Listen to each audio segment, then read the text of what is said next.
இன்றே டவுன்லோட் செய்து உங்கள் ஃபேவரட் ஷோக்களை என்ஜாய் பண்ணுங்க.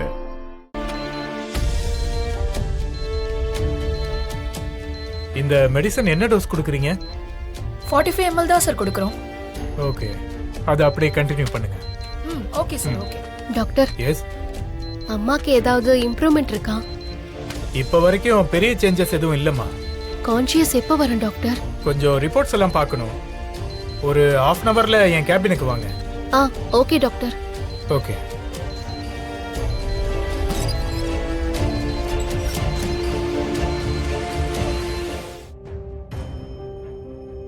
டாக்டர், எஸ், கம் இன்.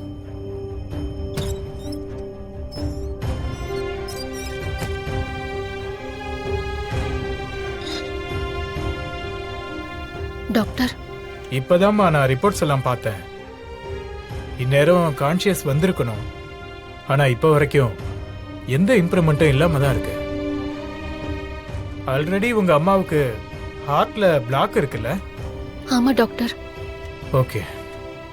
ஆனா அதுக்கு ட்ரீட்மெண்ட் எடுத்துக்கிட்டு தான் இருந்தாங்க. பிளாக் இன்னும் அப்படியே தான் இருக்கு. அதுக்கான மெடிசன்ஸ் எல்லாம் கொடுத்துக்கிட்டு தான் இருக்கும். அவங்களுக்கு கான்ஷியஸ் வந்தாதான் அந்த ப்ராப்ளமும் சரியாகும்.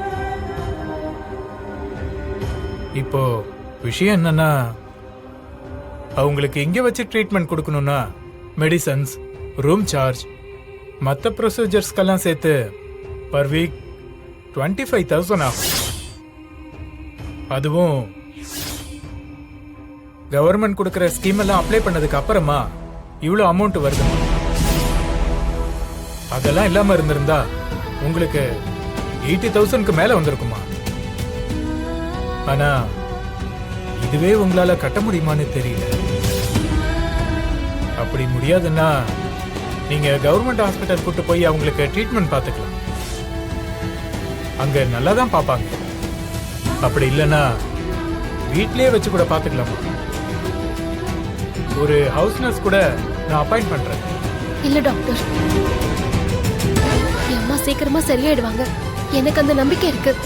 எங்களுக்கும் அந்த கான்ஃபிடென்ட் இருக்குமா? ஆனா நாள் போயிட்டே இருக்கு.